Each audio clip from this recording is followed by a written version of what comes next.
Bonjour à toutes et à tous. La Fédération française d'aviron a toujours suivi les recommandations et les demandes du ministère concernant le développement du sport féminin. Depuis maintenant environ une quinzaine d'années, le nombre de pratiquantes a fortement augmenté. Nous sommes passés de 35 à 42.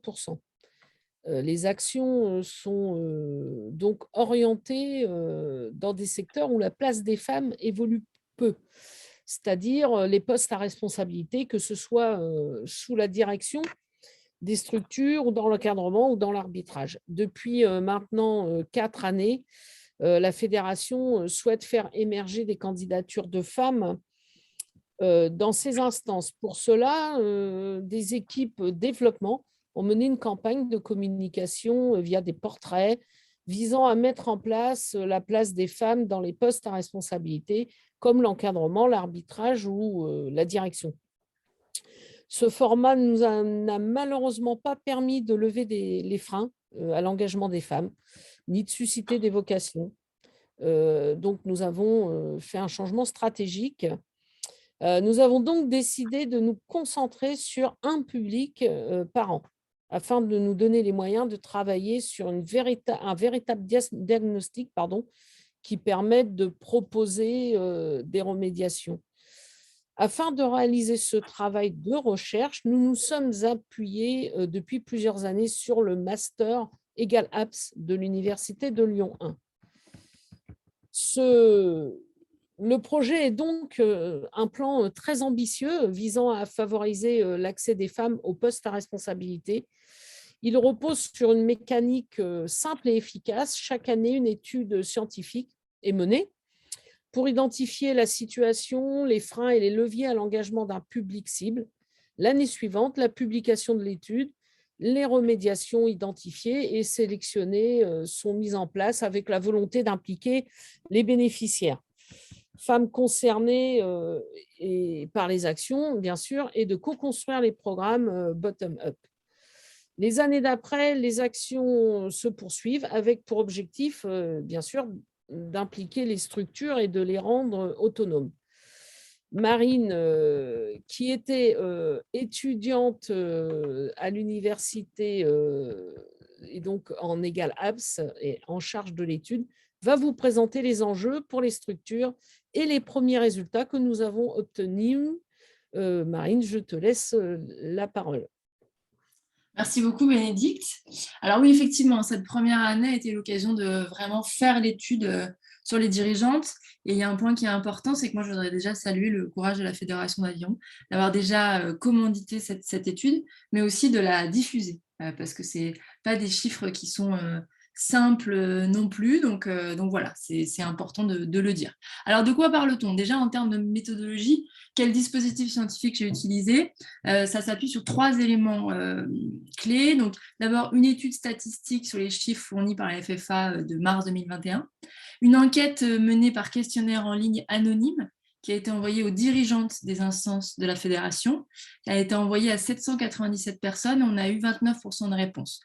Et on a aussi interrogé du coup les présidents, donc les hommes des instances de la FFA, et on a eu 36% de réponses. Donc on a des très beaux échantillons qui nous permettent d'avoir des résultats qui sont intéressants. Donc on rentre dans ces résultats au niveau organisationnel. Donc sur les ligues, on a 34% de femmes. Sur les comités départementaux, on a 30% de femmes. Sur les clubs, on a 35% de femmes.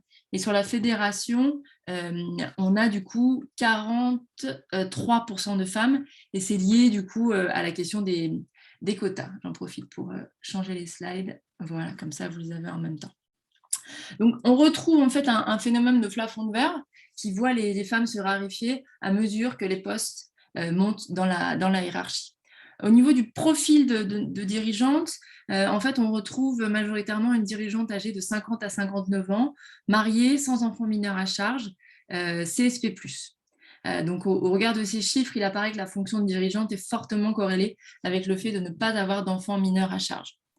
Sur les motivations, en fait, pour déterminer les parcours, il faut vraiment se poser la question des motivations et des conditions d'accès des femmes à ces postes. Et en fait, l'étude démontre que 45% des répondantes, il s'agit d'une candidature par cooptation. En fait, ça fait écho aux travaux notamment d'Annabelle Capré qui est présente sur la conférence et qui nous montre qu'en fait, le système électoral entretient une forte dépendance aux hommes de pouvoir via ces processus de cooptation. Lorsqu'on l'interroge sur les satisfactions que propose l'exercice de dirigeante, ces femmes-là, en fait, le fait d'être utile arrive en tête, 83% d'entre elles. Et concernant les engagements dans les actions, en fait, on note une prédominance dans l'engagement des répondantes sur notamment l'école de l'aviron, 33%, puis l'aviron indoor, 29%, et l'aviron santé, 15%. Donc, en fait, on retrouve dans les motivations la question du don de soi pour la collectivité, ainsi qu'un engagement assez important sur les thématiques du care et des enfants, ce qui renvoie très clairement à une reproduction des stéréotypes de genre. Ensuite, sur les freins, notamment sur les motifs d'arrêt, 37% des répondantes, en fait, donc 16%, nous ont signalé qu'elles n'étaient plus en activité. Et les motifs d'arrêt invoqués sont l'ambiance toxique et la difficulté de cumul vie privée, vie associative, avec 38% chacun.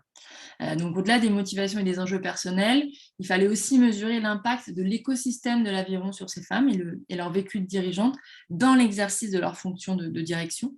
Et sur cette question, en fait, on a 47% des répondantes qui affirment avoir subi aucun comportement, 25% n'ont pas répondu à la question et 29% ont subi des comportements sexistes ou violents dans l'exercice de leur mandat. Si l'on caractérise ces agissements, 16% ont subi des remarques sur le fait d'être une femme, 13% ont subi des remarques sur le physique, 6% du harcèlement moral, 5% des violences verbales, 3% des insultes et 2% des violences physiques. Au niveau des freins endogènes, lorsqu'on demande aux répondantes quels obstacles elles ont pu rencontrer dans leur parcours, le problème de disponibilité arrive largement en tête avec 84% des réponses. Ensuite vient le manque d'expérience, 31%, puis le manque de confiance, 27%. 14% affirment que le fait d'être une femme est un obstacle et 10% citent l'environnement hostile aux femmes. Donc la disponibilité est l'obstacle majeur signalé. Il était donc important de quantifier le temps que consacrent les répondantes à leurs tâches de dirigeante par semaine. 49% y consacrent moins de 3 heures, 36% de 3 à 10 heures, 10% de 10 à 20 heures et 4% plus de 20 heures.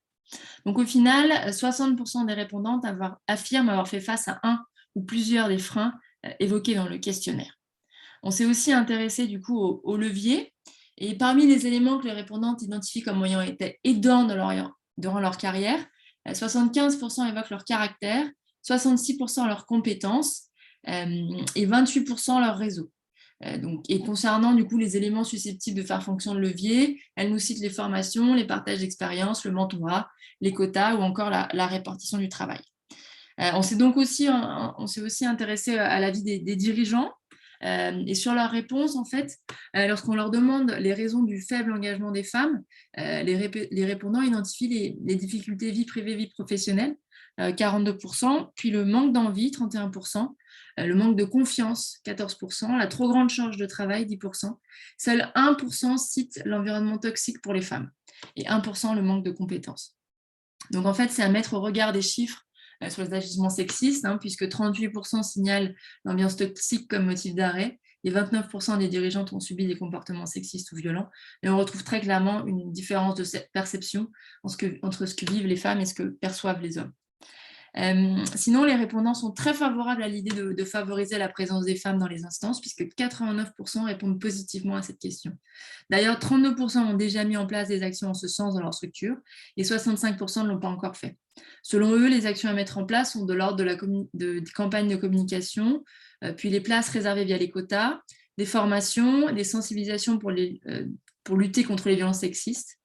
Et ils estiment, du coup, pour 32% d'entre eux, que des éléments de partage d'expérience sont susceptibles de les aider dans la mise en place. Ils citent aussi des éléments de communication, de sociologie et d'analyse, et des guides de bonnes pratiques et des moyens financiers. Donc, en conclusion, le profil type de la dirigeante est donc personne âgée de 50 à 59 ans, mariée, sans enfants mineurs à charge, CSP+. Donc, elles rencontrent des difficultés sérieuses dans leur cadre de fonction de dirigeante, au premier rang desquelles la disponibilité, 84%, et les comportements sexistes ou violents, 29%. On retrouve une difficulté de perception de la réalité de ces obstacles chez les dirigeants. Donc, concernant les éléments susceptibles de faire fonction de levier, les personnes interrogées citent les formations, partage d'expérience, mentorat, quotas, répartition du travail. Et pour conclure sur une note positive, on note une volonté d'agir par la FFA, des dirigeants en place, donc 89% d'entre eux. Voilà pour un petit peu cette étude. J'espère qu'elle vous aura intéressé, qu'elle vous aura questionné. Et n'hésitez pas à venir nous en parler si besoin. Merci beaucoup.